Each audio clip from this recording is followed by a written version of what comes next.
So welcome everybody. Thank you so much for joining us today. For those who don't know me, my name's Darlene McLennan and I'm the manager of the Australian Disability Clearinghouse on Education and Training, which is ADCET for short. My pronouns are she and her. I'm a white woman in my late 50s with grey-brown hair and glasses and wearing a black top. This webinar is being live captioned. To activate the captions, click on the CC button in the toolbar, either located at the top or bottom of your screen. We also have captions available in the browser, which you're able to add, which is being added to the chat box now, the OneCap URL, so you can access that there. Just to want to acknowledge that ADCET is hosted on Lutruwita, Tasmanian Aboriginal land, and the spirit of reconciliation. ADCET and myself respectfully acknowledges the Lutruwita nations and also recognises the Aboriginal history and culture of the land on which we are. And I want to pay my respects to elders past and present and to the many Aboriginal people that did not make elder status. I also want to acknowledge all the countries and lands from participants in this meeting or this webinar, and also acknowledge their elders and ancestors and the legacy to us and any Aboriginal and Torres Strait Islander people joining us today. It always was and always will be Aboriginal land.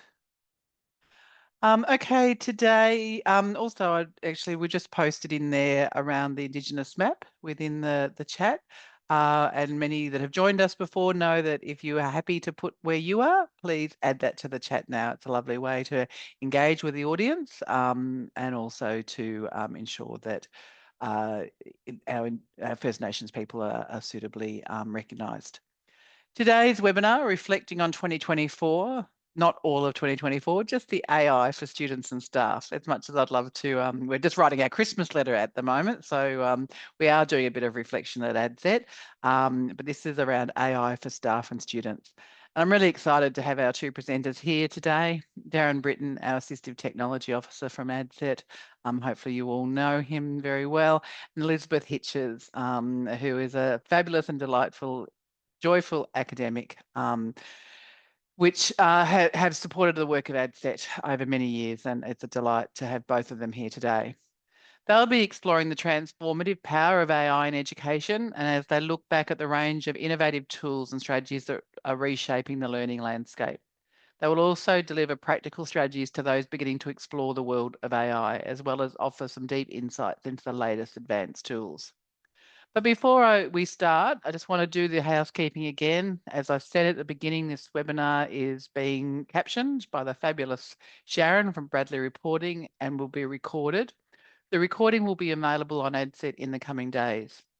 If you are having any technical difficulties, you can email us at admin@adcet.edu.au. Darren and Elizabeth plan to chat for around 75 minutes, but they're going to break up the sessions into probably, I think, 3 lots, they said at the beginning, where they will go and they will ask for any questions. So with that in mind, if you do have any questions for Darren and Elizabeth, can you please add them to the Q&A box? Not the chat. We really love the chat box. It's one of our favourite boxes and we enjoy when everybody's chatting to each other and having conversations. But if you have a question for Elizabeth and Darren, please put that in the Q&A box and that's where I will get the questions from them for them from you. We also have the upvoting capacity. So if you have a question you like that's been asked, click the upvote, that gets it up to the top, or I'll be able to see the numbers and try to choose the most popular question to ask if we're inundated with questions. It's a really exciting topic. I think AI is just a game changer for many people, especially people with lived experience of disability. As somebody with a disability, I am just enjoying more and more about it, what it's doing for me and supporting me in my learning and in my work. So it's really exciting to as when I hear from Darren and Elizabeth, always learn something new. Okay, that's enough from me. You'll hear from me throughout with the questions, but then I'll come back and wrap it up for the year. But over to you, Darren and Elizabeth. Thank you so much. Thanks so much, everybody. It's an absolute joy to be here today. A joy to be here with ADCET, Darlene and Darren.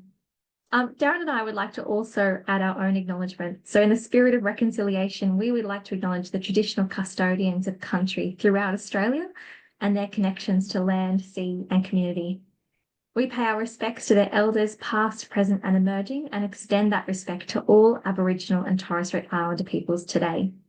And while we are all virtually connected today, whether we're joining live or watching the recording, we are presenting from geographically dispersed areas, and we'd like to also acknowledge the Wurundjeri people of the Kulin Nation in Victoria and the Turrbal and Yagara peoples of Queensland. So what is this webinar going to really aim to accomplish in this short time that we have together? Well, we're going to be looking at and demonstrating some of our favourite tools that we've come across this year. And we're really focusing in on those tools that are available for free, because equity is something that is front of mind and we want to ensure equitable access. And we also want to explore how can we use those tools in a way that really supports our work for universal design for learning, whether that is through approaches in teaching or whether that is something that our students can be engaging in.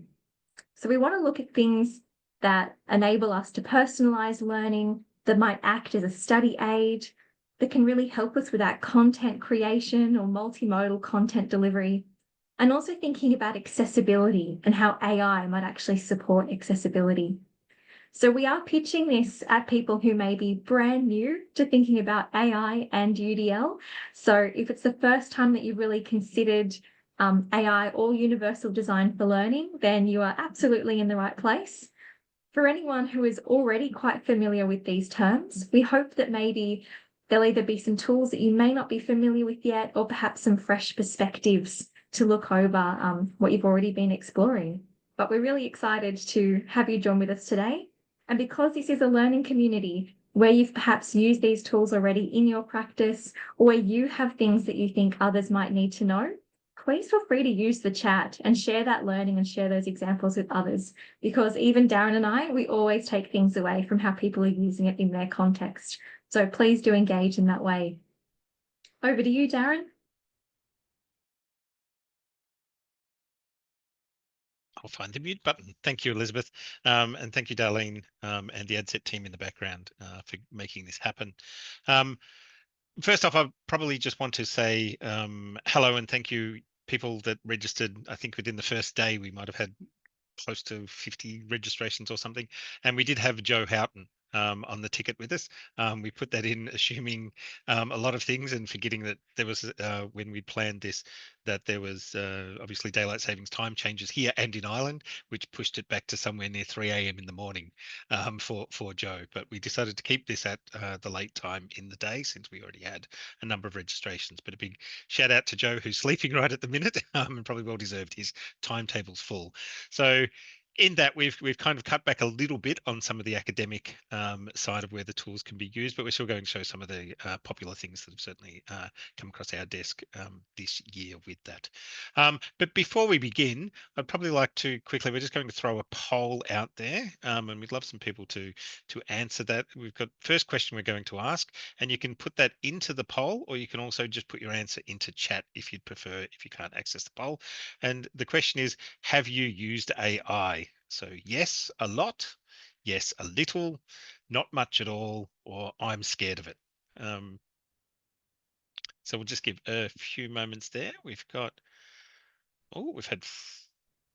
50 answers so far in the poll. And the chat, Elizabeth, you just able to keep an eye on the chat? Certainly can. I'm The turning chat is between taking off. screens. Okay, this is good. This is different than some previous polls where we've kind of looked at that question with some groups. So at the minute we've got around 39%. So over a third saying yes, they've used it a lot. Close to 50% saying they've used it a little. 14% probably saying not much at all, and only 2% that are scared of it. That's a big change from about 6 months ago when I asked this. I think scared was probably closer to the 50%. So I think that thank you for that. I'll just quickly close that poll and share the results with everybody. Are they sharing now? They are now. Yep. Okay. That just took a moment to come through. Okay. So as I said, that's actually quite good. So we've got an audience today, Elizabeth, that has a little or a lot of knowledge around AI. Now, Elizabeth and myself, and I'll speak for myself certainly, this is such a broad area, and there's thousands upon thousands of AI tools out there. We're not expecting everybody to be up to date with all of it. We're certainly not. I'm lucky within my job with ADCET as a tech officer to spend some time looking at some of these tools and how they can apply and be used by students and in the UDL context for academics. So I'm very privileged in that sense, and I realize a lot of other people don't have that time to go and have a play. So that's part of what we're going to look at today. We're going to look at some of those advancements that have happened this year. We're going to focus on some of the tools which are certainly free, or that there's at least free access to use, even if it's only for a limited time per day, so that people can go and have a play with these tools themselves. So as we go through and look at some of the tools, we'll be putting some links to those into chat. Don't have to go and jump onto those tools and start using them straight away. We will be providing out to people along with the recording, when the recording's there, a curated list of all of the tools that we've looked at today, along with the prompts and some of the inputs and things that we've put into the tools, so that you can have a play yourself over the Christmas break if you want to be doing some work or playing in this fun stuff, or it might be the only time that you get to play with some of these tools. All right. Just before we move on, Darren, I Yep. just want to jump in and just say we did have 2% who were scared, and we've got, I think, a similar percentage coming through the chat. Please know that we also support that position as well. So we can be curious, but it's also really great to be a critical thinker about the AI tools, and to also be cautious around some particular ways that AI can be used or should not be used. And we're going to cover a few of those points at the end of this presentation. So please feel like if you are in the I'm scared or I have no idea what's going on, either of those aspects, you are very welcome here and a valued part of this conversation as well. Indeed. Thank you, Elizabeth. Next poll, we've got two quick polls, as I said. So this second one, which we'll put the same thing, put into chat or into the tool itself. So which of these tools have you heard of? So there's multiple choice here. The first being ChatGPT, Perplexity, Claude, Copilot, Google Notebook LM, Hume, otherwise known as Evie. Well, I call it Evie, and some other people do. Goblin Tools, Play AI, and Suno. So those options again: ChatGPT, Perplexity, Claude, Copilot, Google Notebook LM, Hume or Evie, Goblin Tools, Play AI, and Suno. And none of the above, sorry, is also an option.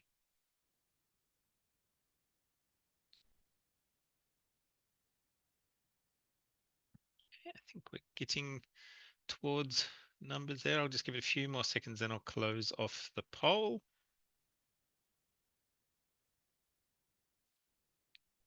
We've got a few responses in chat as well. All right, that looks like that's stabilized. Let me end the poll and share the results.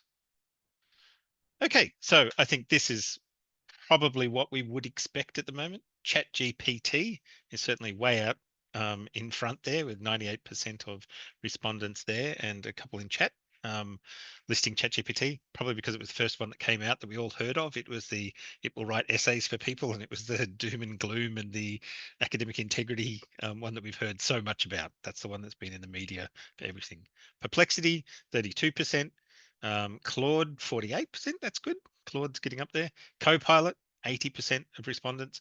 And that's probably not unusual, since a lot of our educational institutions in Australia are probably Microsoft based, or have Microsoft enterprise systems and email, etc. So, or you've probably been engaged in some trials with Copilot at your institution as well. There's a lot of those been happening throughout the year. Google Notebook LM, 32%. That's good. That's getting up there. Hume and EVI, 6%. Okay. That's a bit of a rare tool if you haven't seen it, but we're going to be looking at that today. Goblin Tools, 26%. That's fantastic. Play AI, 9%, and Suno, 5%. And nobody said none of the above, which people have had some exposure to at least, or know of one or at least more of these tools. So I think that's fantastic. Is there anything from the chat there, Elizabeth? Yes, we did have a couple of other options come in. I'm just going to scroll up to find them. So Jason mentioned SciSpace and Consensus, and also let us know that they were really useful for, let me find where it is, for finding research and citations for writing. So thanks so much, Jason. Yes, as we certainly didn't list them because we're not looking at some of those today.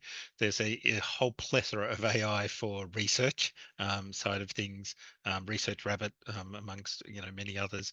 Some more ethical than others, some that are built off and leverage certain academic databases. I know there's some very scientific ones which are grounded in certain disciplines, and all the knowledge is just around that discipline, etc. But again, every month there's another list of 100 more things that have come out in each discipline. So it's a very interesting area. All right, let's begin. And what we're going to do is step through some of these tools. And if you haven't seen them, you will get to see us play with them live. And I'm just looking, and I've lost the first one that we're looking at. Here we go. It's hidden behind this one. That's why. Here we go.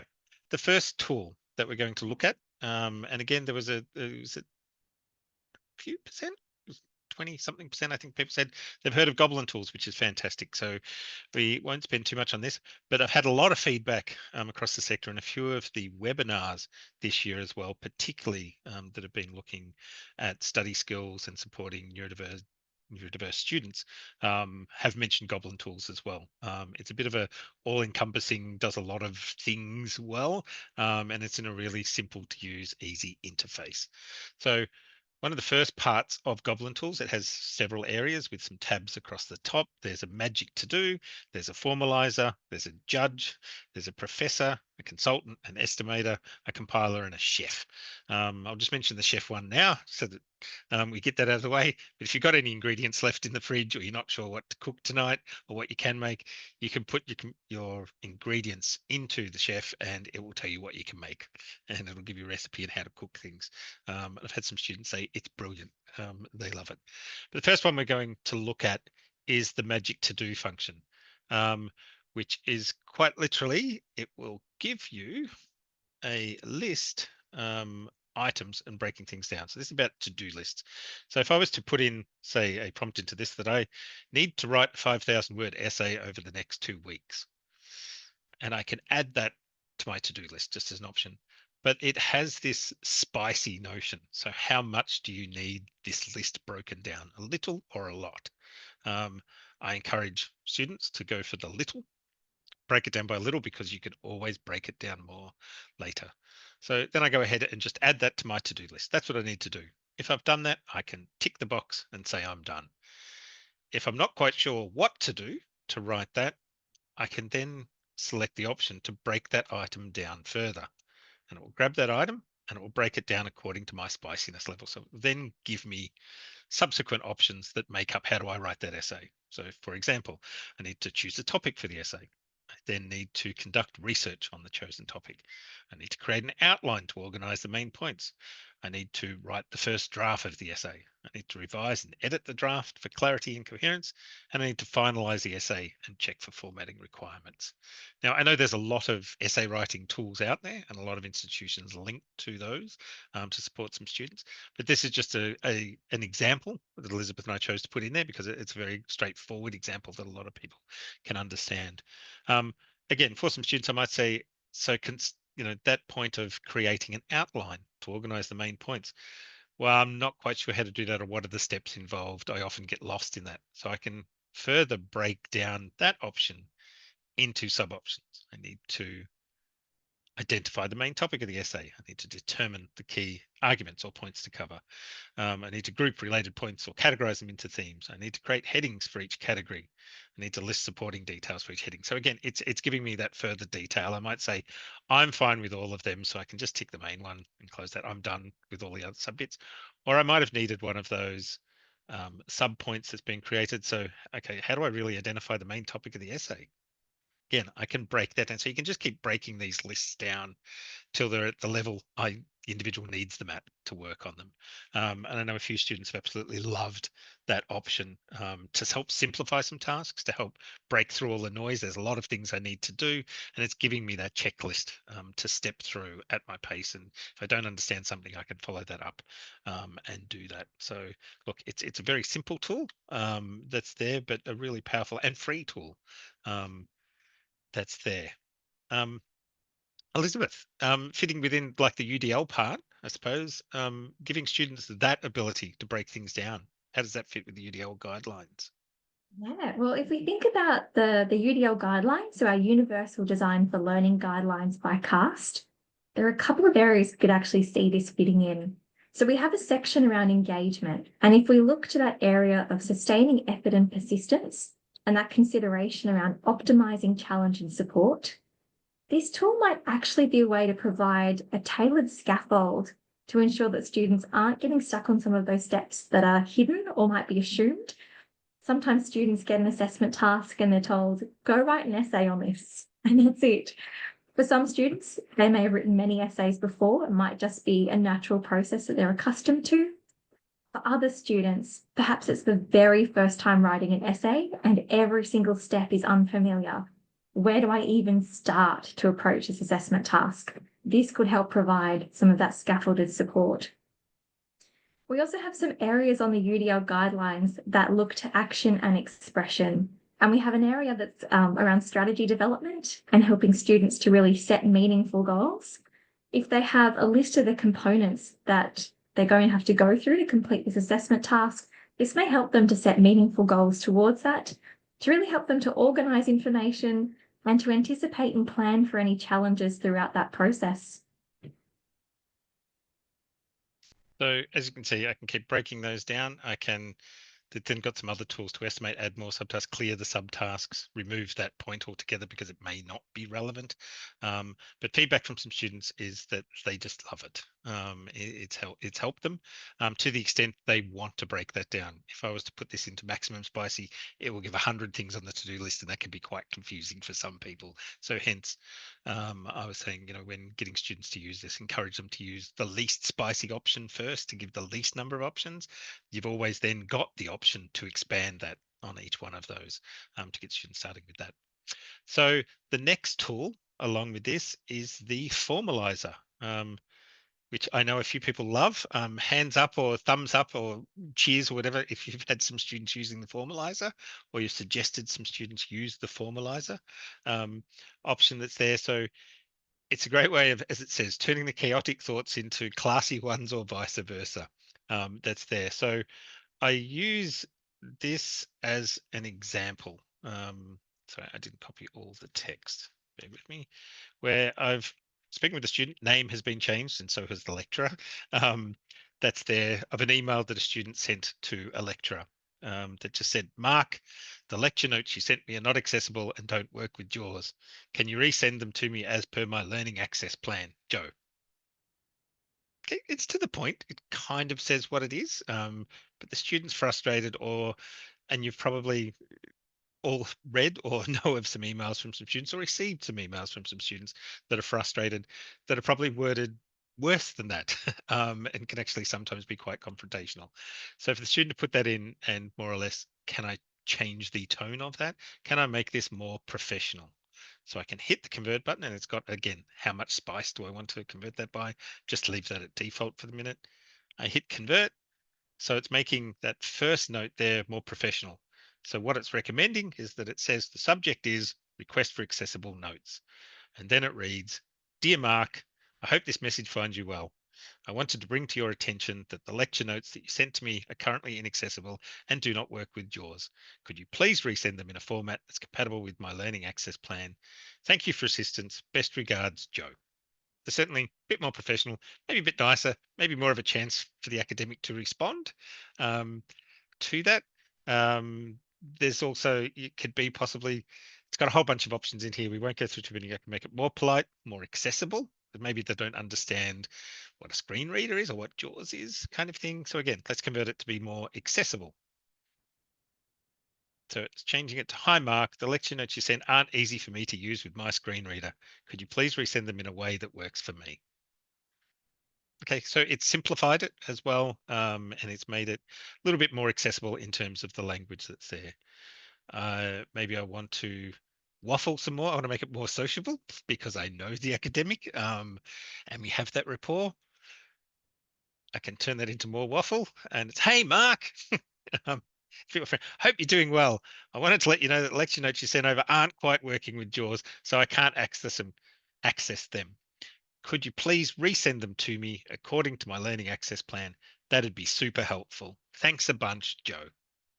So again, building up some rapport with the academic where maybe you can do that, maybe reading their tone that's coming back, that you can put that in and get that information back and forth. I know some students love this because it's helped check what I'm sending before I send it. Take a breath, check it. Am I asking what I think I'm asking?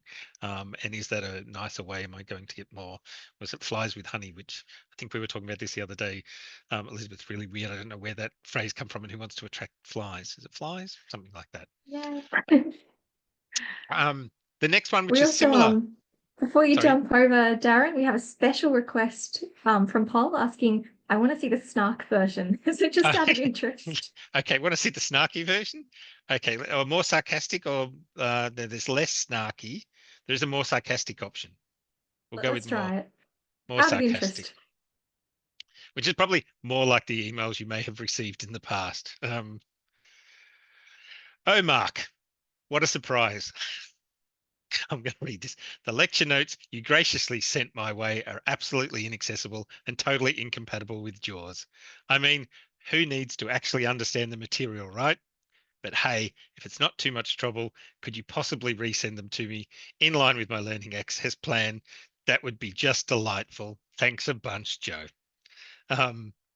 They're probably more like some of the emails that some of us have received in the past, which is, I might use that as the example for the next one. Thank you for asking for the snarky. The next tool on that list is the judge tool, which again, am I misreading the tone of this? So let's put in that response that I got from the student. Maybe the student had sent that. Let's judge what this actually is. So we can hit judge.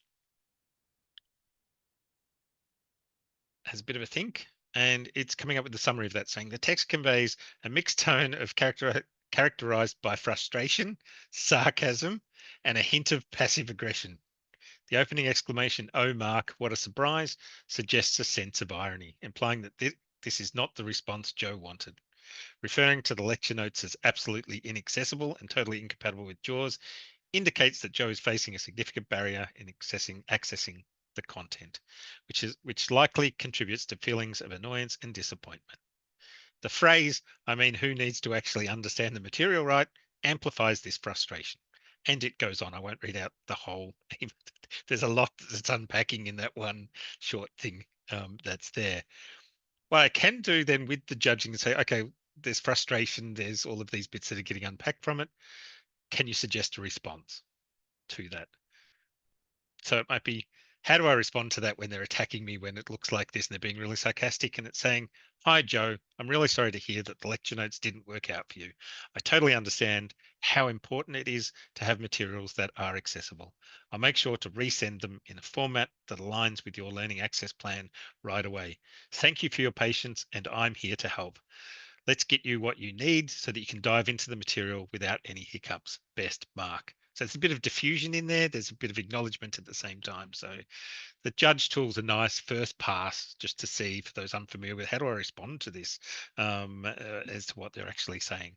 And that can certainly be useful and quite useful in a UDL context as well, Elizabeth.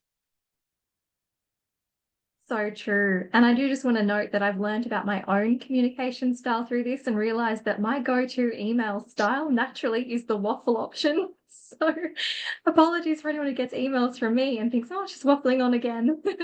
The tool has told us so. So from a UDL perspective, there are, two different ways that these tools are really helping us. So it's helping us in that representation principle, really helping to perceive and comprehend what is being provided to us, but also helping us in that action and expression principle as well, supporting us with our communication. Now, the other aspect that it might also be supporting without us realizing is the engagement principle of UDL, because this is really helping us think about engagement and emotional capacity, helping us develop awareness of ourselves and others with our communication styles. And in this way, it might be helping us to cultivate those really emotionally supportive communication styles. So if you're an academic about to send back what feels like a very blunt email and you think maybe it needs to be softened, perhaps this tool could do it. Or if you're a student receiving an email and you're not quite sure of the tone or how to respond, this might support you to do that as well. Excellent. Thank you, Elizabeth. The next tab, so we're not going to go through all of them, but just quickly, is the Professor, which is Give Me a Crash Course. This can work for students and for academics. So I might paste in that line or ask the question of how does JAWS work for keyboard navigation for a blind student? I'm an academic, I may not know, rather than do a bunch of Google searches. I can quickly put that in, or it's a term that maybe an academic's use, the student's not familiar with. What do you mean by X? And the professor will go give you a crash course in that particular topic. So I can ask it to generate that to, again, a level of spiciness. Do I want less detail or more detail? So what it's come back with, asking the question, how does JAWS work with the keyboard navigation for a blind student? And it's given me two windows. And the first window reads, JAWS is a screen reading software that helps blind students use a computer by reading aloud what's on screen. When using keyboard navigation instead of a mouse, the student uses keyboard shortcuts to move around. For example, they can press certain keys to jump between headings, read text, or activate buttons.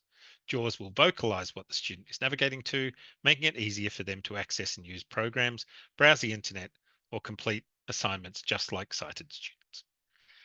Then it has a window below that generally is an example, I think it is. So a blind student uses JAWS to navigate a website by pressing the tab key to move through different elements like buttons and links. When the student tabs to a link, JAWS reads aloud the link text, allowing them to understand what it is.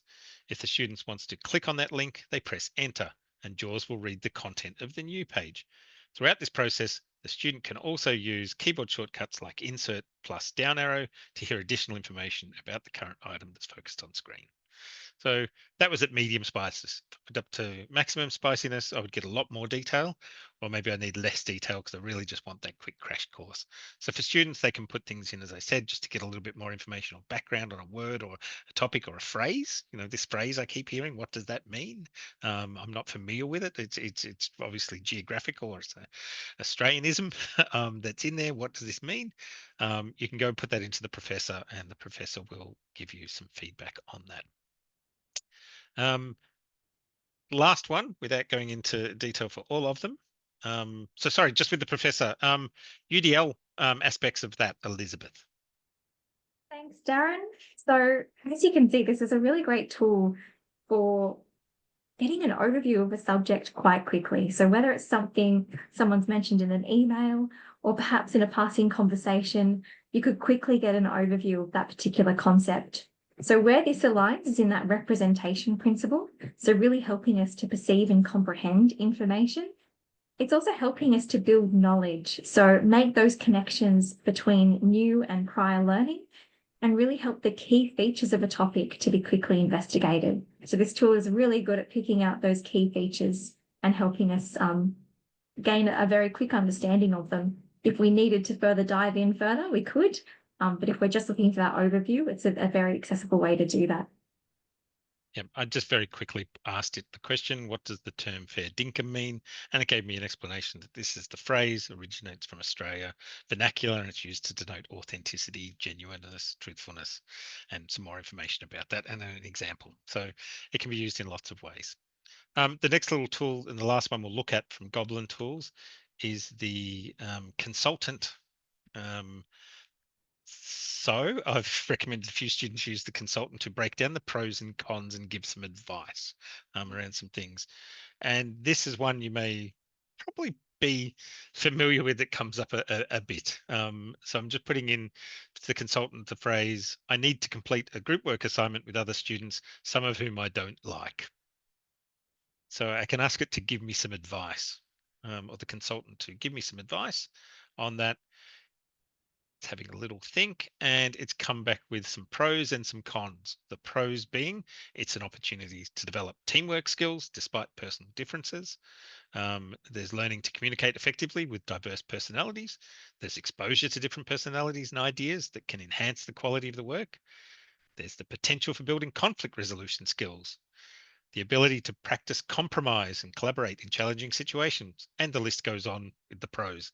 In the cons, there's interpersonal conflicts could arise, leading to a negative group dynamic. There's reduced motivation if team members are not aligned or engaged. There's difficulty in communication and collaboration due to personal disagreements. There's potential for unequal contribution, causing resentment among group members, and that list goes on as well. And that may well be some of the fears the student has. Originally, whoever put in this prompt that's there.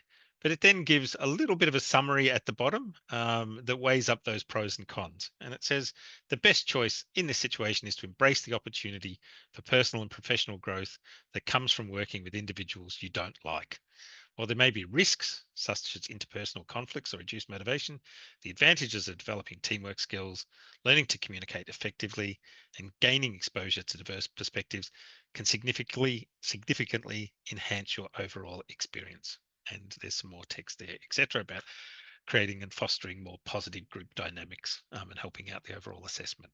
So, from a small prompt, you can get pros and cons. You can weigh those things up. You can look at the advice, say, well, that may be a con, but it may help me in this respect for the information that's there. Look, and that can be really good for students that aren't sure about managing some conflict and things like that, and definitely is useful in the UDL sphere there, Elizabeth. So true. And it really depends on how you use this particular tool, what UDL benefits you might get out of it. So in this particular case, it's really thinking about the pros and cons of engaging in that group work task when you may not be engaging with people you actually want to be participating with. And so in this particular case, that's really looking at the UDL example of fostering that collaboration and also promoting reflection. So that's in our engagement principle. It could also help us, though, depending on what we were looking at the pros and cons of, could really help us to think about the patterns and considerations across those two aspects. It could also help us to really anticipate and plan for challenges if these were the pros and cons of maybe taking a particular pathway of action, something you were going to engage in. So many different broad benefits depending on how you use this particular tool. Excellent. Thank you.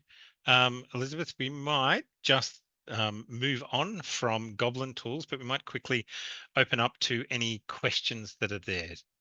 Darlene, was there some in the Q&A? Yeah, there are. So I know this is one of the questions we had prior to this one, was around the ethics of students using these tools. So someone asked, this is great for teaching students how to use AI, but how do we get them to use it ethically so that they don't just ask Goblin to create their work? I'm happy to start on, Darren, if you want to jump in. No, jump in. Okay, so with this particular tool, this tool isn't working in the same way as ChatGPT or GPT. I always get those letters wrong. ChatGPT or Copilot. So this is working to either break down a task, to find those positives or negative aspects of a task. So it's doing more of that scaffolding work. And we have a podcast called the ILOTA podcast, ILOTA. And very recently, one of our guests on there was Dr. Thomas Tobin, who has been looking at AI through that UDL perspective. And one of the key quotes that we really took away from Tom was when he was talking about the role that AI should play. That AI, we don't want it to take the role of the student. We don't want it replacing the student in the learning. Instead, we want to frame it or have it used in a way that it's more of an assistive technology. So it's a complement to that learning rather than a replacement of that student. So with Goblin tools, we may not have the student using it to write their essay because we don't want them to use it to do that. This tool is actually going to help support them to scaffold that process. So maybe we have a student that says, okay, I know my topic, but how do I even put this essay together? What would I do? Maybe they use that tool to explore some of the steps And there might be some steps that are quite obvious to them and others where they think, actually, I don't know how to progress with this. And those parts that are broken down in that Goblin tool can be the prompt to really scaffold them through that experience. Why this might be a real benefit.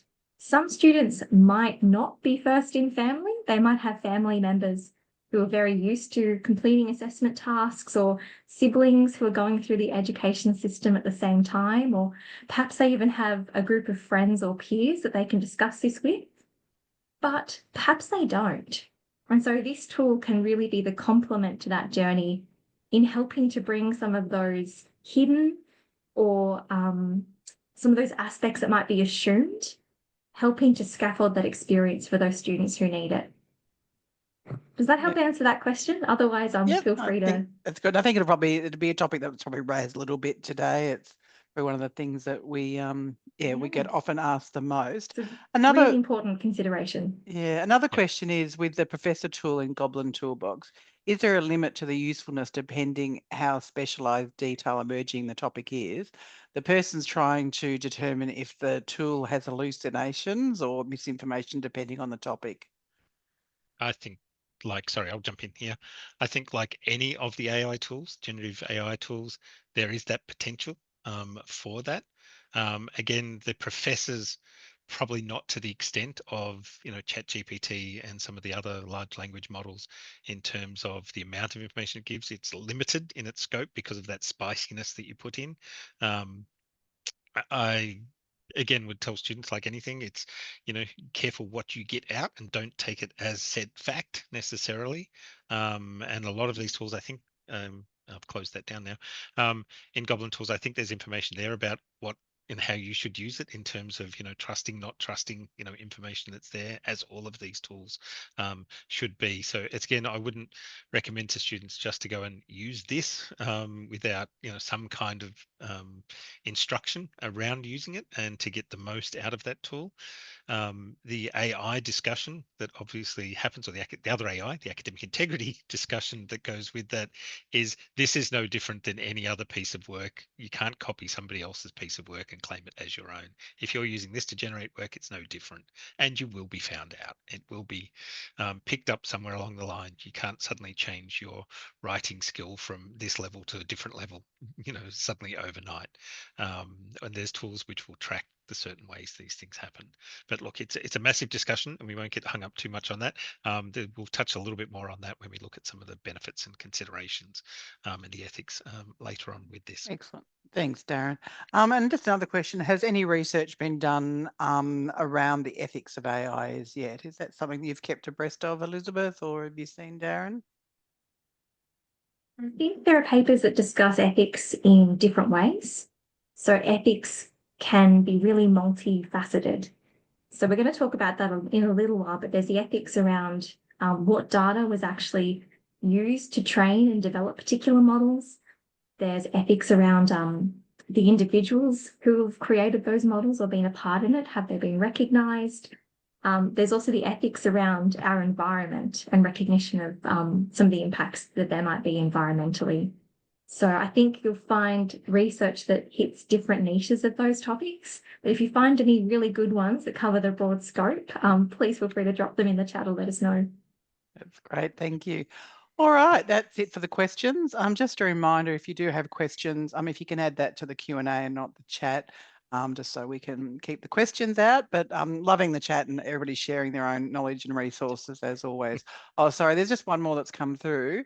Has this AI got the ability to tune down the language to align with the level of the students? So what level the student is at? Yes. Some of that with the the second tool, the formalizer, where you can simplify some of the information down. And again, with that spiciness, do I want less or more? So you make it less, it really condenses the information down. And that was kind of on show with the screen reader one, where it didn't say JAWS, it said it's a screen reader and what a screen reader does, and it put it into really plain English terms, which can be useful for some of that. I just need a quick way to simplify this because I'm using some academic terminology that they may not be familiar with, that's in there. So yeah. Excellent. Okay, that's all the questions. We'll come back for another lot of questions soon. We're halfway through. We've hit the 45-minute mark. Time's going fast as always. As it always does.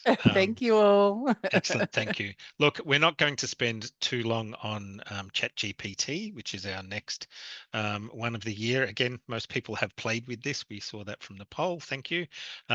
We just want to do a quick recap on a couple of the things, and we've covered this in a previous webinar a couple of months ago, I think, some of how this can be used by students to do this. So what I want to do in ChatGPT, we'll quickly step through. So I have a lecture transcript here. I'm calling it that. It's made up, but a transcript of a lecture that was on homeostasis. It's just a text document that I've dragged across into ChatGPT as the content that I want to work on. What I'm going to ask it to do, so I don't mistype things. I'm going to ask it the prompt: can you summarize the Can you summarize the attached lecture transcript, providing a one-paragraph overview, then list key themes and topics? So it has read, it's giving a summary. This lecture provides an in-depth explanation of homeostasis, emphasizing the critical role in maintaining a stable internal environment for optimal body function. It describes homeostasis as the body's ability to keep variables like temperature, glucose levels, oxygen saturation, and fluid balance within narrow ranges, etc., etc., etc. And it goes on for that's a decent paragraph there. And I asked it for one paragraph. It then is listing key themes and topics, and it's putting numbers with those. So the breakdown of the transcript from that lecture was, first one was number one, definition of homeostasis. And that's about maintaining a stable internal environment, e.g. temperature, glucose levels, oxygen. Second key theme was core components of homeostasis regulation, which is receptors, control, and effectors. Part 3, mechanisms of regulation. Part 4, physiological systems interaction. Part 5, Part 6, Part 7, etc. So it's broken down 9 key parts of how that lecture contained information. Let's put those into some subpoints. So it's really given this condensed overview because that's what I asked it for. Now, I may want to know, hang on, these key components or these core components, rather than type out all the stuff, because it's numbered and giving me that information, I can then ask the follow-up prompt saying, can you expand on theme 2? Without putting all of that in. So it's given me the overview. I've got the condensed stuff, but there's just a bit that I want to expand on. So it's then going to give me the response of expanded explanation of core components of homeostatic regulation. And it's giving me how this works. It's giving me more information about receptors, which was just one bullet point that it had, and it's breaking that down, that there's thermoreceptors, there's mechanoreceptors, and underneath that there's baroreceptors, receptors. I'm not sure of some of these terms. I may have to ask it how to pronounce these. There's chemoreceptors, control center. So it's given much more information on each one of those little components, or 3 components were there, and it's giving some real world examples in there with it, which is picking up from that text, and then a little bit of a summation at the end. So you can see by giving it, condensing the information down into a quick summary, I can then dive into the bits that I'm unfamiliar with, that I'm a little bit unsure of. From again that, and from having the transcript already in there, so it knows what I'm talking about, I could ask it very quickly to, can you create 5 multiple choice quiz questions? Do not provide the answers. And it's going to create multiple choice quiz questions on homeostasis. Question 1, what is the primary function of homeostasis in the body? And it's giving an A, B, C, D response for that. Question 2, which of the following best describes the role of the hypothalamus in homeostasis? Question 3, baroreceptors are responsible for detecting changes in A, B, C, D, etc. So I can go through and do some, some flashcards, some reviews, some reflection, quiz myself on those questions. I could then ask for those answers and say, can you provide the answers? Now, because the last prompt was about that, it knows what I'm referring to. So it's going to give me those answers. So question 1 was B, question 2 was B, and it's giving me that along with the text of what that was that's there. So that may be useful for some reflective practice. And we covered that, as I said, in a previous webinar. I know some students have been loving that ability to quickly pull out a quiz, check, did I know what I think I know, or is it throwing some curveballs at me that I was unaware of? I could then, as I said, this is a crash course. I could then quickly ask it, can you create 5 short answer questions? So it's going to ask me some open-ended questions then. So what are the 3 components of homeostatic regulation? And that was theme 2. Lucky I looked at that. And what is the role of each? Question 2, explain how nervous system and endocrine system differ in their roles in maintaining homeostasis. I could say, oh, okay, so I've got a chance to come up with a response, what that might be, write that down. But again, it's not giving any answers to that. And there's no such thing as a correct answer necessarily because it's asking you an open-ended question. But you can ask it to suggest a typical answer for each question. And so for that first one, what are the 3 components? So it's going to have a think and say, okay, if I was answering what are the 3 components of a homeostatic regulation system and what is the role, it would say the receptor. It deflects, changes the environment. The control center does this, the effector does this. So it's giving you some versions that are there for that. I just quickly saw a question come up, so I'll answer that while I'm here. This is the free version. I'm just logged in. This is not a paid subscription. It's using GPT 4.0, which gives about X number of stuff per day or something that's there. So yeah, so I'm just using the free version. And I think even if you're not logged in, you can still get some of this. You can't put attachments in, but you cut and paste text at the same time. So for students, you can see there's a range of things, that can certainly help with that. Now, Sorry, Darren, that question also just asked around the audio function. Is that yeah, so is that just to read it? It's not necessarily to. That's for, yeah, so you can click that and ask for it. Might work. I'm not going to click on it because it might screw up the microphone and lock up Teams, which and Zoom, which sometimes happens for me. So I'm not going to click on that. But there is a voice mode, so you can ask the question instead of typing in that prompt, which can be quite useful. I think in the paid version you can have it read back to you. In the desktop version of the app, you can just click that button and have a whole conversation and it will talk back to you as well. And then you've got the whole transcript of that conversation and interaction as well, which can be useful. And I've encouraged some students with that as well to sit back, don't worry about the screen, the fatigue, ask the question, think about what you want back, listen to the answers. And then you've got that transcript to work from later on. Now that same transcript that was in there, I'm just going to put academic hat on and say, I've put in my transcript of last week's lecture that was there. So as an academic, I can also use that in a similar way, where I might say, I want to summarize, this is the prompt, that I put in. I'm going to summarize the transcript from last week's lecture into a simple overview that can be read in 2 minutes.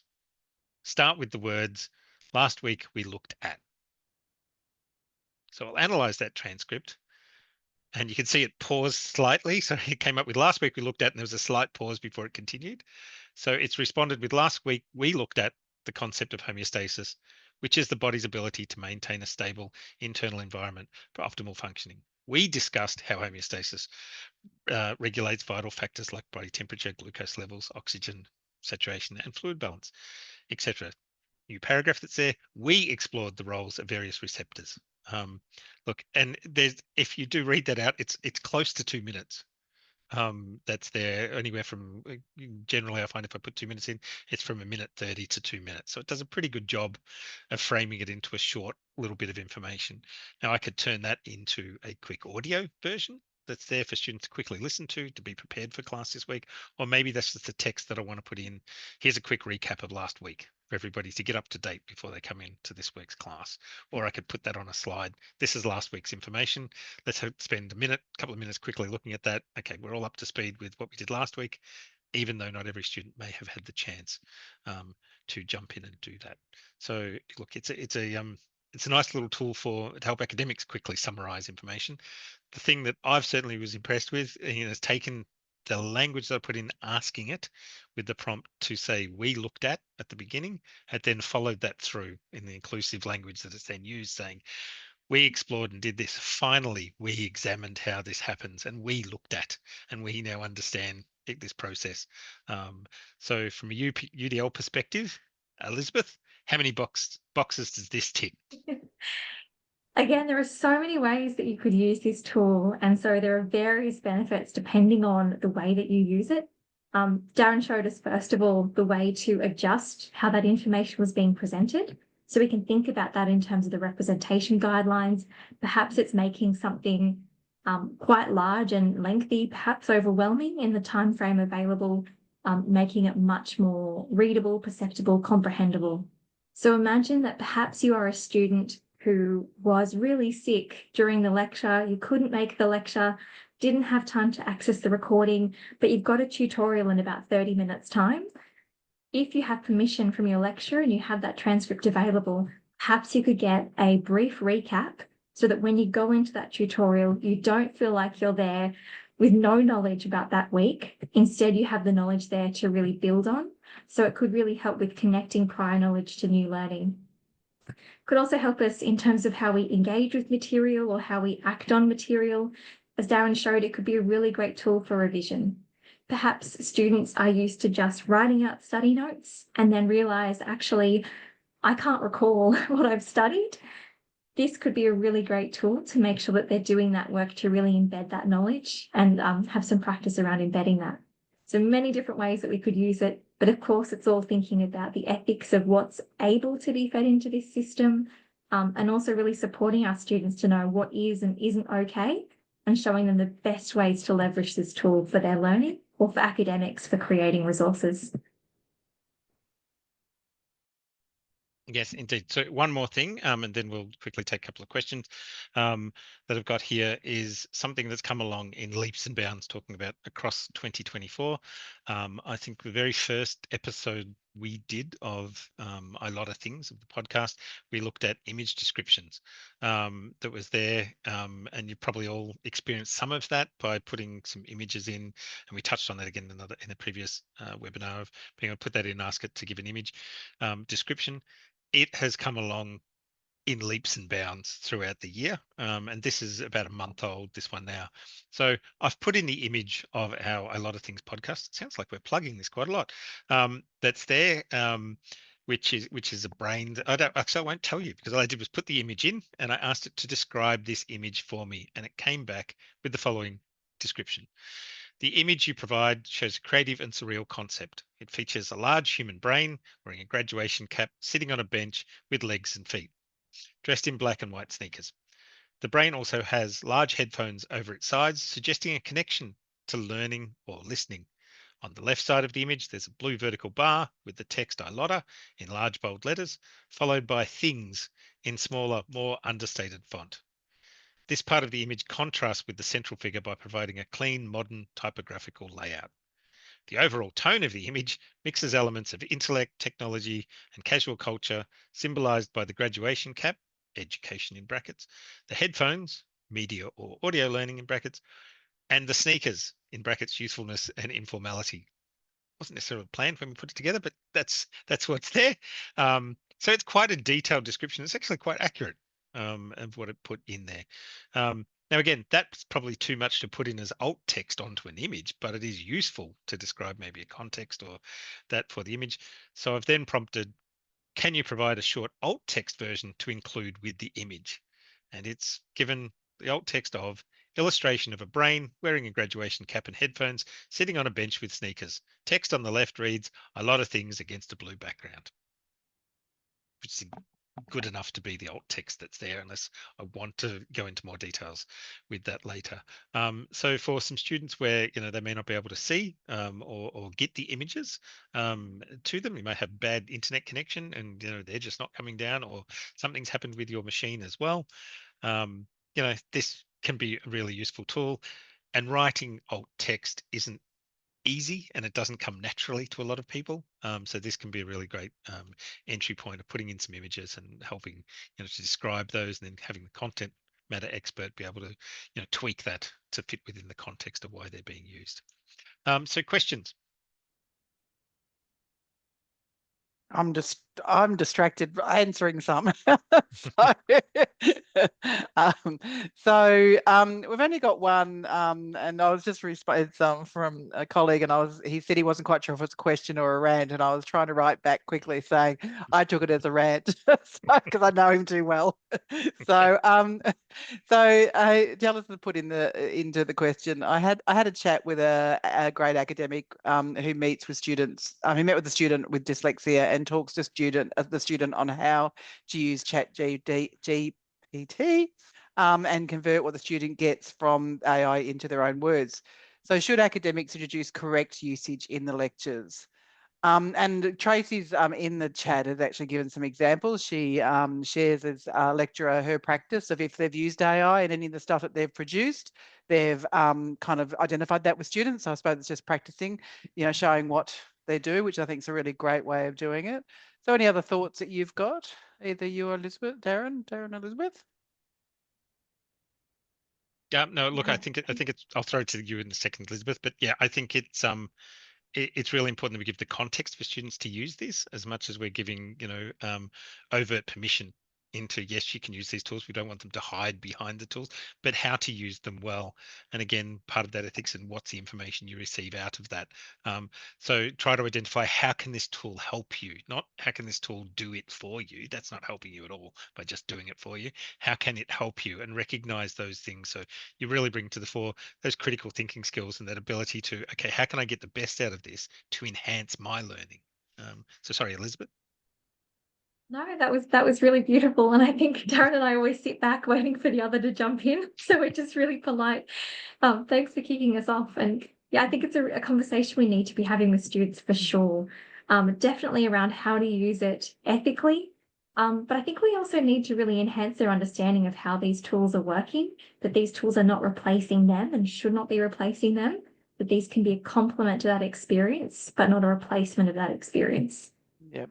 And I think Amy's kind of said that too in the chat about that need to, provide, support to students to look structurally and into, so at the tools and how to use them, I think is really good. So I think having those open and honest conversations and, making it as a part of your teaching practice is really a positive thing. So that's it for the formal questions, but we've got lots of chat, which is great. So continue. Excellent. I'm loving seeing the chat. I'm looking forward to reading all of that. You might be seeing me quickly moving my head across to try and catch some of the chat that's on the other screen, but we will be reading through all of that. So thank you. It's great to see the engagement from people. All right. Now, again, Google Notebook, I think there was around 30% or something in our poll had looked and heard of. This one kind of took off a few months ago when they released this, and rightly so. And again, it was mentioned I think in a couple of webinars ago with some neurodivergent students in terms of study skills, and they were using this in some of their workshops, etc. And I asked the presenter afterwards, how did they find that with the students? Because it does give a very positive tone when it condenses and turns things into a podcast, which we'll show you. And they were saying students loved it. One student gave some feedback. I've heard from somebody else, I should say. That one student gave some feedback saying it's so much better than the lecturer themselves. They make the subject sound exciting. Look, so it's again a different way to engage. For those unfamiliar, what Google Notebook LM does for anybody that has a Gmail or a Google Suite account or any of those, the ability to add in your own source information. So it's another large language model that's there, and I can add in might be my notes, my lecture notes, the slides, etc. Again, check for permission to do some of these things. So in this case, I've put the transcript in again of that same homeostasis lecture that's there, and it goes through and will give me a study guide and a table of contents and similar things. It'll break the information down. It can give you some briefing information, etc. The key interesting thing, sorry, and you can ask questions. So there's got to start typing at the bottom. So you can ask questions and interrogate, similar to ChatGPT and the other models. One new feature that it certainly introduced was the ability to do a notebook guide. And when you do that, it prompts and it creates simulated kind of podcast or this conversational narrative that's there for students. So I'm just going to quickly play. I think the audio is being shared. What this has done and how it's turned the lecture transcript on homeostasis into a discussion. So I'll just play maybe the first minute of this. Hey everyone, and welcome back. We're diving deep into something pretty amazing today, homeostasis. Yeah, it's really wild. It's how our bodies keep everything running smoothly behind the scenes. We're looking at a lecture on this today. It's kind of like getting a peek behind the curtain to see what makes life tick. That's a great way to put it. Think of it like this. Imagine a tightrope walker. To stay balanced, they're constantly making these tiny adjustments, right? Yeah, little shifts and movements. Our bodies are kind of like that, always making subtle shifts to stay in equilibrium. Precisely. And that's what homeostasis is all about, maintaining that balance internally, whether it's temperature, blood sugar, or so many other things. Right. It's about keeping everything within this narrow range. And here's where it gets even more interesting.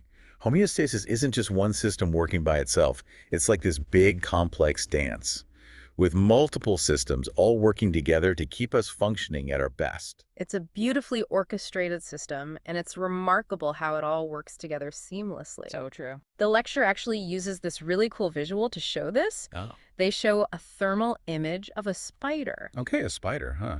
I'm intrigued. Well, unlike us warm-blooded humans, spiders have these very uneven Okay, we'll stop the talk about spiders. There might be some arachnophobia in the group. We don't want to trigger any of that by imagining a spider.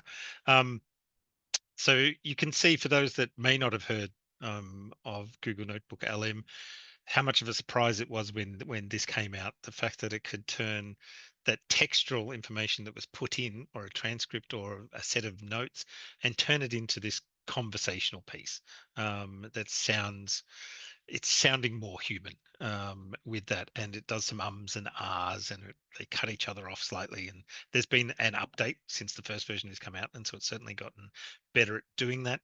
You can also now prompt it with some information to ask it what to focus on. So you can say, focus on the fundamentals, or focus on this. I know from some students using this tool, some are using it for the study guide and things, but most are using it just to create that podcast that's there, or audio overview. I shouldn't say podcast. And most of them are between 10 to 20 minutes that it will summarize some things. So I've had a few students that have been using it to put in their lecture notes from last week along with the transcript, and then get this 15-minute podcast that they listen to while they go walking in the morning, to quickly have a recap of what was there last week, through to postgraduate students that have been putting in some information just to see how their own thesis is getting read back to them by different voices in a different way, and how it's being looked at for that. So look, it's an interesting tool. We just wanted, if you haven't seen it before, just wanted to show that one. Someone's just asked around about Australian voices, and I probably could just write like no, because it doesn't. But I've actually got very familiar with this voice now. Darren's been using this for a little while. It's been brilliant, and they're quite comforting now. Those voices, you get used to them. But yeah, so Darren, just want to confirm that it's only no choice at the moment. No choice at the moment. It is still technically in beta, I think, as they've said, but they've indicated that they're certainly looking at different voices and different accents, etc. That's in there, and possible, different languages. But we'll touch on some of that in a minute with some other tools that are now stepping into that space as well. Some new tools that have come out recently. So any other questions with that? And may I just quickly say, it does hallucinate, and it can hallucinate quite badly with some things that are there. We've put in some information before of, I think, some webinars we did at the start of the year on accessibility, and within, I think, the first 30 seconds, it said, so remember when Darren said it's like putting lipstick on a pig? And I'm thinking, what did you do? I didn't say, did I? Maybe I did. Went back and read the actual transcript, said, I never said that. But it was using it to highlight why making a heading large font but not actually styling it as a heading makes it look like a heading, but it isn't. I'm just like, bad comparison, but okay, good idea. Maybe I'll steal that Fabulous. idea. Yes, that's great. Yeah, we do have a couple of questions, but looking at the time, we really are getting close as always. Part of the challenge, so one of the questions is part of the challenge of integrating these tools into workflow as a student and a staff is keeping track of all the tools. And especially, if I'm paying for them. Any tips about the meta management of these tools, keeping them and their purpose salient, especially to those of us with object permanence issues? Is there any AI to support this? AI to support the For AI. AI. I'm sure there will be. At the minute, I'd say no. I've been deliberately sticking with the free kind of ones for that purpose. Again, I try to recommend to students those that have a really no cost entry barrier that's there, because a lot of things are getting locked behind paywalls, and there is certainly a digital equity discussion there around finance, etc. But keeping up to date with all of them, there's so many things. My inbox gets hit with new ones and stuff that's coming out, and that's part of what we're doing with the podcast, looking at what's these tools, what's useful, and how are they being used. And again, today we're probably only just scratching the surface of some of these tools, but we know some of these are being used by students and staff at the moment. There's a whole range more, but they're probably more niche. So we're just looking at the key kind of ones today. Yeah. But what you could possibly do is perhaps create a table for yourself and have one column that has the particular name of the tool, another column that describes what that tool can do, and perhaps a third column where you create a prompt bank. So if there are particular prompts that work well at a particular time, they might need to be refined over time, but you'll have that go-to page for yourself to go to. And perhaps that's even something you could share with students if that is something you're building into that learning activity. Brilliant, as always, Elizabeth. Another question is, UDL would suggest that their impact is critical. How do we best deliver this to students for retention and success? Do you think they mean their impact is the AI impact? Is that what you take that as? Sorry, Jason. Yeah. Elizabeth, can you answer that question? Yeah. Or It sounds like there are many different ways that AI might be able to be leveraged to reduce some learning barriers for students, or even some equity barriers. Not everybody has that other person in that home environment with them who can support them through what does an essay even look like if it's the very first time. Perhaps some of these tools could actually provide that scaffolded support. I think what we really need to do is upskill ourselves and also upskill staff and students in how to use these ethically and to know how to get the most out of them. And hopefully, if students are empowered to know how to use them in the best way, there may be less and less of them relying on it as a last resort to get an assessment in. Fingers crossed. okay. And another question is, can we use the function to train communication skills, aggression, minimization skills? Look, there's certain tools that are around. A lot of those are in beta, and there's probably a whole range I haven't heard of with that, but there's one tool we'll show, which is Evie that we mentioned earlier, or the Hume tool, which we'll get to in a moment, but it helps pick up on voice, pick up on if you're sounding aggressive or confused or sad or frustrated, and it responds accordingly to, try and direct the conversation into things. But we'll get to that. Excellent. So Angela does have a question, but I think from the follow-up question is I'll hold that over till the end. So, and I'll let you get on to Evie, because Evie is it's my favourite one. Yep. So I'll let you go to that one. I shouldn't play favourites, should I? That's all right. So just before we get to Evie, I'll quickly show, because there was a question about voice. So this Play AI is another tool, and they've very recently released their text to speech, where you can create a similar thing to the podcast, but instead of you put your actual script in there. So in terms of an academic maybe making a case study, or students wanting to make up, here's a role play between two people or three people or whatever that might be. Again, I'm not logged into the tool. This is just on their website at play.ai, play.ai. And it's got agents and things which you may not get to today with that very briefly, but I've quickly put a script in there. I'm just going to get it to generate that into a podcast or into a conversation. Thank you, Darren and Elizabeth. And hello to everyone who is joining us in this ADCET webinar. Yes, and a huge shout out to all our friends in Australia, New Zealand, and from wherever you are joining us today. Now, this topic of generative AI and what has happened through 2024 is a really topical and interesting one. Certainly is. A lot has changed. And there is so much more on the way. Like what? Like us, for one, we were just voices inside of Darren's head. Well, that is scary. And now here we are chatting with you fine folk. Well, at least seemingly talking with you. And this is just the start. The technology is advancing day on day. Imagine being able to take your own script and generate a case study or an interview, a voiceover for your next presentation or video. Or maybe even just someone for you to debate with. Or even cloning your own voice to read out your own notes. Imagine for a moment being an academic and turning your notes into a presentation using your own voice and having an AI voice engage in a conversation with you, asking the why and how questions on behalf of the students. Okay, but that is amazing. So much potential. For now, though, I think we need to slow down, pause, take a breath, and get out of Darren's head. I agree. So thank you, everyone, for listening. And back to you, Elizabeth. So before I throw to Elizabeth, the question was, are there Australian voices? Oh, quickly, I'm not going to play the whole thing.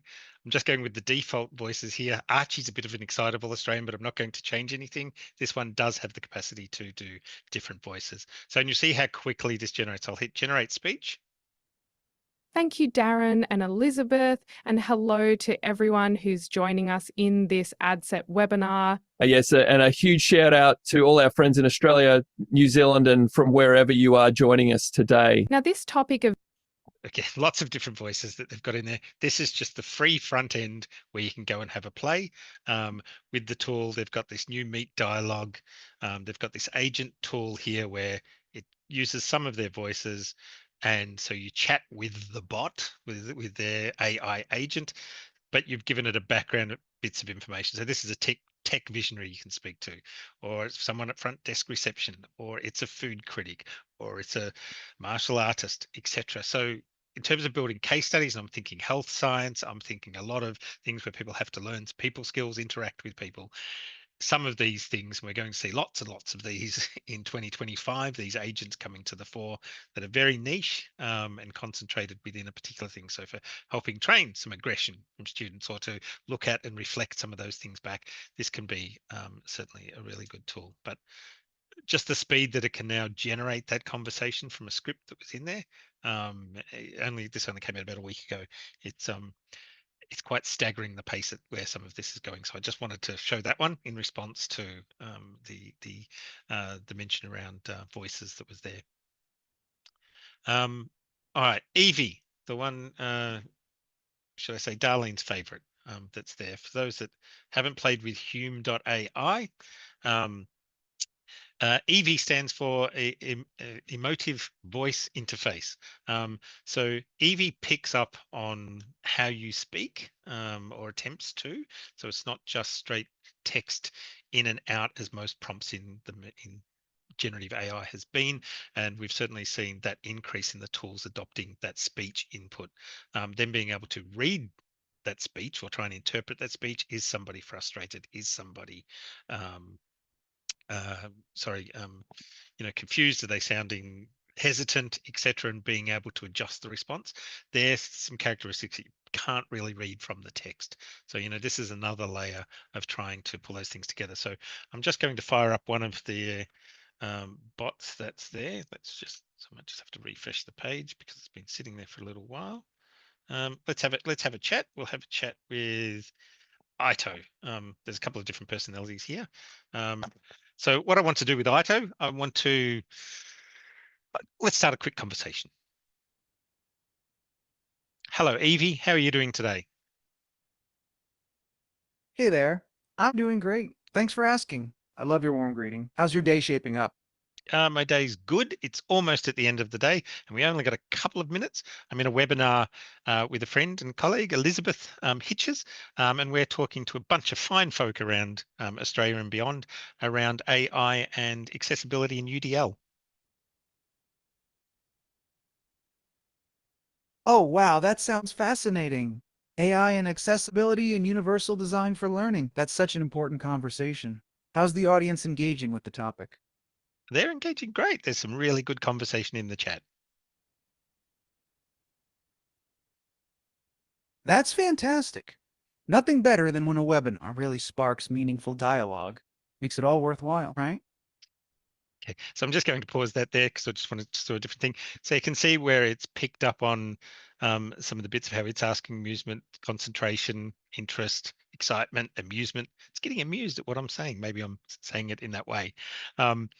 But look, it can be really useful. The other thing I could use this for, and I know it's been used in a couple of institutions again for helping practice, some job interviews, answering questions. I've got some students that have been using it to trial their presentation. So you can ask it, I've got a presentation, I want to do this. So I'm just going to put in, say, an example here.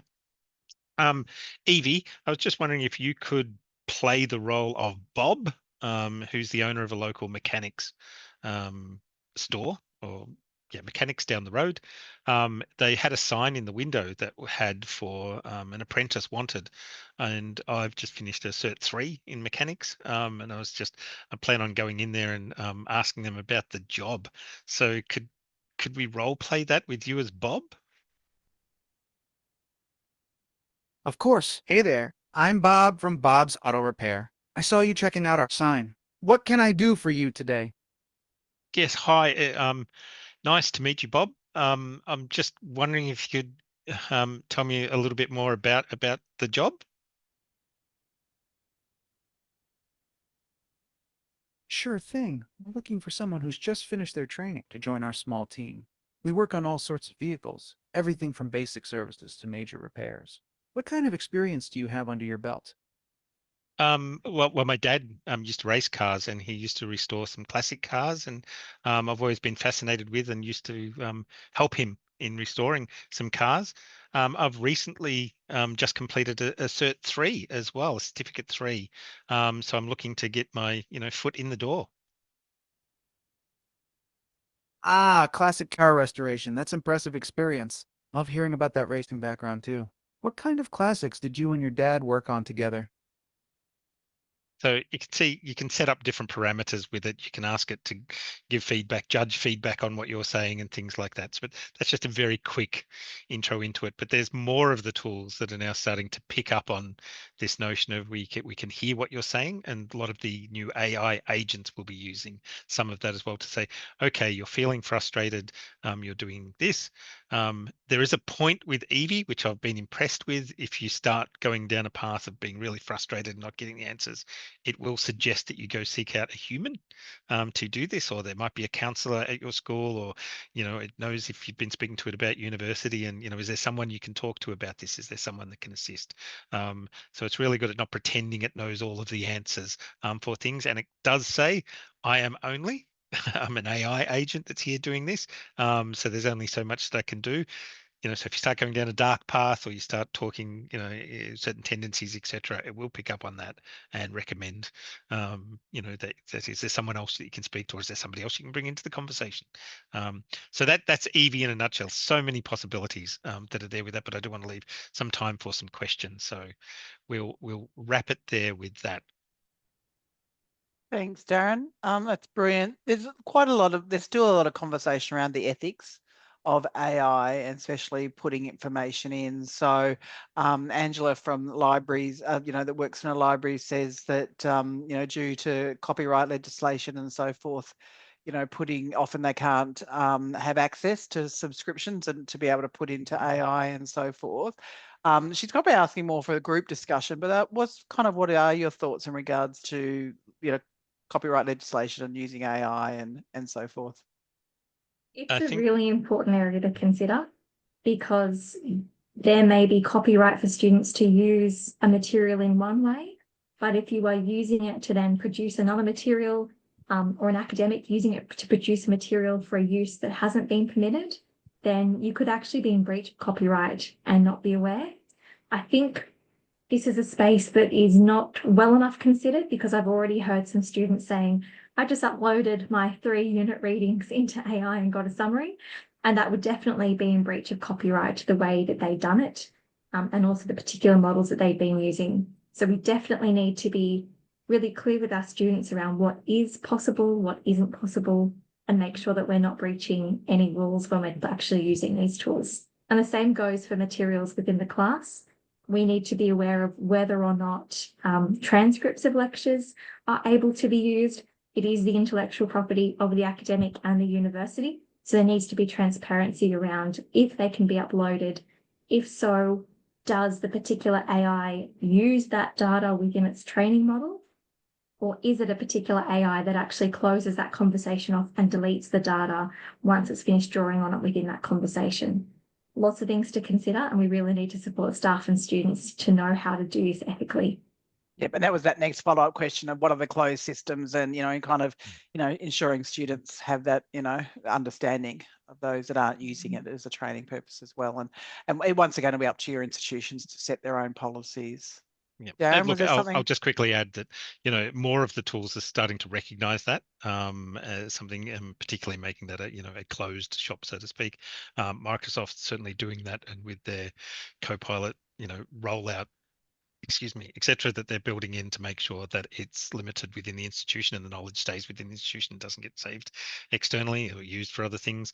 ChatGPT now has memory options in there that you can say, do not remember any of my conversations and do not use them for training. That's there. And so many of the tools are starting to build that in. The way some copyrighted materials now being used was never envisaged in the Copyright Act. So there's things that need to get up to speed. Although I will quickly say, for simplifying some of that information, breaking it into, a more digestible and understandable thing for some students with disability, copyright law does allow that. For somebody with a print disability, they can format shift, they can break things down, they can put it into something that works for them. So there's now a disparity there about who can use some of these information in certain ways. That's there. But for a student with a disability, where this can certainly help, that's something I'm certainly very excited about. But the conversation is only just really starting around the AI, the ethical use, the copyright, intellectual property. Where does all of this sit? Yep, excellent. Can the agent discern the cultural context of the auto shop? Good question. I could give it the context of that if need be. It would be interesting to input or have somebody with a different accent bring that up. How does it make that character that's there? As I said, Evie has a whole range of different characters. Again, that's how their first thing of agents. So you can get somebody that's like, there's a theatre person that's all very excited to meet you, and it's all in these theatrical terms. There's somebody else, and you saw on the other one where you could have somebody that's a nurse or their receptionist, or it's whatever the role might be, and that's the parameters of the AI. But a lot of these, again, that's in instructing the student, well, give it X information. And I've had some students go in there say, I'm such and other, I have this disability, and be really upfront and say, so I struggle with this, and this is what I'm now having a problem with. And it will respond in kind with that and say, oh, that's great. Thank you for disclosing that to me. Look, there's tried these strategies. Have you looked at this? Have you tried this? And let's look at this. So it'll ask questions and seek more feedback and give some responses. So I think, training students how to use these tools effectively, is that next big frontier for that. Definitely. Just a final point. Yep. I've Sorry, just dropped Elizabeth. into the chat. There's an example in the chat now of why we need to consider and check for accuracy.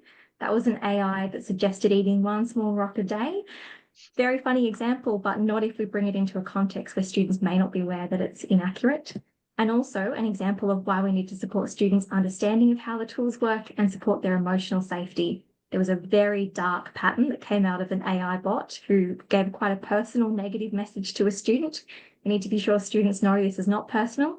This technology is drawing on patterns and data, and it's not personal to you. So we really need to be sure we're supporting students' emotional safety as well. Definitely.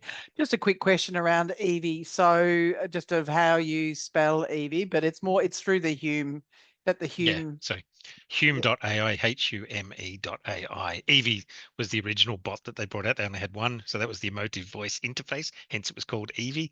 They've now got characters called Ito and Whimsy and all these other things. And if you say, hi, Ito, it goes, that's not my name, it's Evie. So they still haven't updated those bits in the back end, even though they put different models and voices in there. Yeah.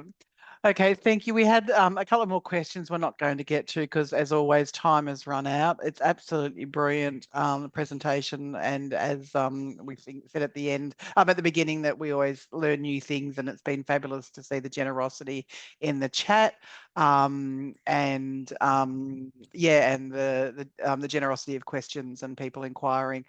This space is always evolving. I'm sure, hopefully, we'll have more topics next year as it's moving so quickly. Elizabeth and Darren, I hope you feel the love. We've got the celebrations and the loves coming through. Also in the chat, people have commented about what a fabulous webinar. Thank you, team, ADCET team in the back end, for Kylie and Jane, and to Sharon, our captioner. This is our last webinar for 2024. It's been a delight to have be offering quite regular webinars this year. Hope that many of you have come to more than one and have found them value. Please engage with our survey that we will be sending out, just because that helps us kind of improve what we're doing and support and push for further funding. So everybody, happy 2020, end of 2024. I look forward to engaging with you all in 2025, and thank you for supporting ADCET and the work we do. Take care all. Thanks so much, everyone. Thank you, everybody.